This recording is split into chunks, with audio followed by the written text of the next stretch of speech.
So, शुरू करते हैं. We are still on the third chapter, spirituality from Truth Eternal. Let's offer our humble prayer and center ourselves for better understanding.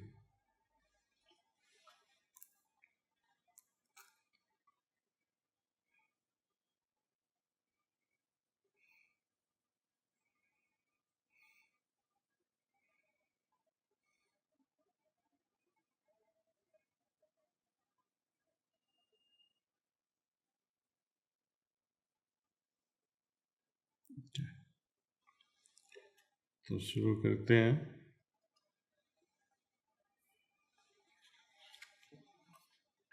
Neither the ignorant nor the wise has risen higher than the field of the body or the physical plane. Both of them are in the physical plane. The only difference between them is that one is possessed of multiplicity and the other is possessed of unity. That means ignorant is possessed of multiplicity and other, meaning the wiser one, is possessed of unity. Now, what does that mean? Possessed of. Possessed of multiplicity and possessed of unity. Daaji says ignorance possessed of multiplicity and the wiser ones possessed of unity. It simply means identifying oneself either with the center of your being or with the outermost manifestations like body or communities with whom we identify, the country we identify with, or we identify with our sexism, identifying with our prestige, our status. These are all multiple things. There is no end to this. Identifying ourselves with so many multiple things. That's why multiplicity. While the wiser ones, though they remain engaged with multiplicity, but their main focus is always the Atman. One finds peace and steadiness in the soul, whereas the other finds peace in the body, physical organs, and their activities. Like satisfying the needs of physical organs, they feel satisfied, they feel at peace. They're hungry, take food for a moment, you feel satisfied and you are at peace. You have a craving for a movie, you watch a movie, you are at peace if that movie goes well. Likewise, romance. These are all at a very superficial levels. Neither of the two has the knowledge of real peace and steadiness, because the ignorant man loves multiplicity through action and knowledge and enters the field of unity every day. Now, how does ignorant enters the field of unity every day? We'll take this up later, because most of his wakeful hours are active with multiple activities, engaged in multiplicity.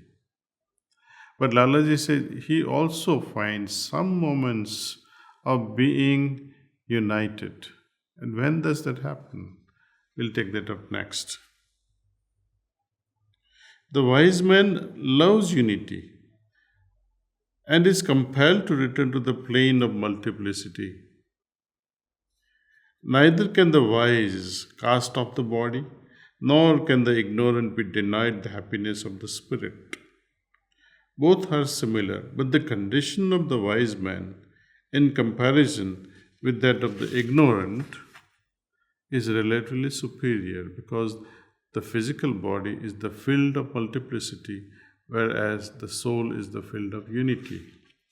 So, despite of having the wisdom, as long as we have this body, we have to remain engaged with multifarious activities. But the focus is not these multifarious activities. Focus is always the soul. That's how we in Sahasmarg, what do? We do all kinds of things thinking that it's my master doing it, or I'm doing it for my master, or whatsoever I'm doing is also being done while I'm in a meditative state. I'm absorbed in the remembrance. There are so many ways of engaging ourselves with multiplicity while keeping this internal current of remembrance going on. This internal current of remembrance, we can have various approaches, which I just mentioned. Okay. Be you a dictator or be you a saint, both are necessary, physical body and the soul. There is one important statement which Lalaji uses here where he says, neither can the wise cast off the body, nor can the ignorant be denied the happiness of the spirit. So, there is a solution here also. He said, neither can the wise cast off the body. That only means that if you do cast off the body, that doesn't mean you got to kill yourself, no, or you had to wait till you die, no. It only means that I need to transcend this body and mind. Transcending, as they say in religion, transcending spirituality, transcending reality, transcending bliss. All these are incremental states of consciousness where we transcend from I, me, and mine to that ultimate void, nothingness. Our prayer is already teaching us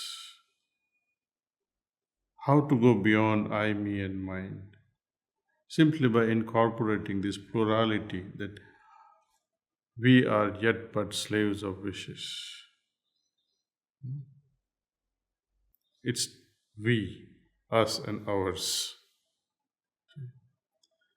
We begin like this: O Master, Thou art the real goal of human life. We are yet but slaves of wishes, putting bar to our advancement. Thou art the only God and power to bring us up to that stage. So it is all about we, our, and us. So it is transcending me, mine. So it is all about I, me, and mine, transcending this identification with the self. Instead, bring in this element of togetherness that I am praying, but I am praying for one and all. Multiplicity is the conscious and waking state, and oneness is the state of deep sleep. So here Alaji reveals the fact that when do you become united? When do you come back to this state of unity? It is in this deep state of sleep. Now, what becomes of time during sleep? We say, of course, oh, I slept between this and this hours. But during the sleep, we don't realize anything. We don't perceive anything. Only during the dream that we perceive few things here and there. But then too, our idea or perception of time is no longer the same or comparable to our wakeful state. Because in a short dream that you might have had for only a minute or half a minute or 2 minutes, but it feels as if the whole year has passed. And you have met already dozens or thousands of people in one single dream that lasted hardly 2 minutes. During the dream, this past, present, and future, everything collapses. Past, present, and future is the idea that we entertain during our wakeful hours. This conditioning of the time or samaya, kal, doesn't touch us during the sleep, nor does it touch us after death. Time is a human conception. We measure time and say it's the gap between two events. But what is time?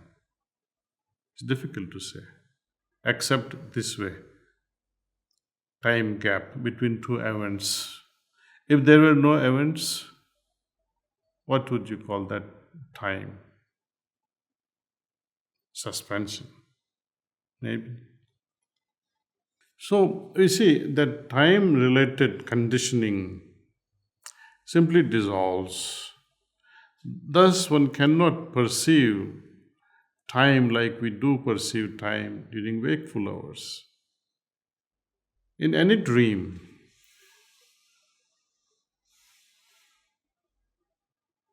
that phase during the dream, that mood, that sentiment, perception during the dream, either conveys good quality or bad quality, depending upon the dream you had. But it does not measure time at all.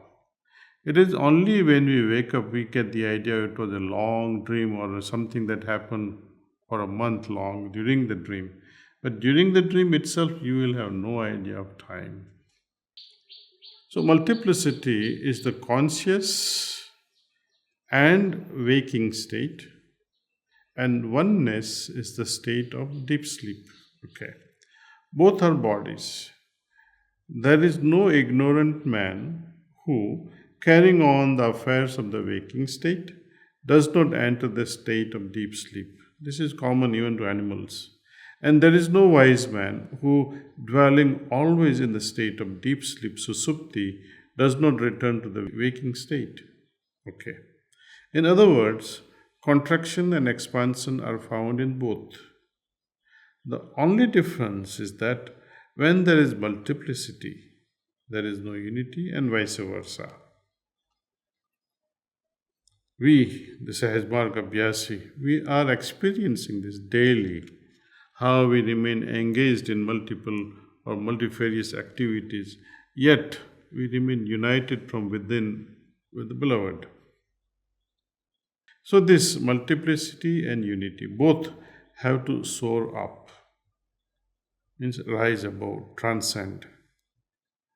The diver controls his breath and remains under the water for some time.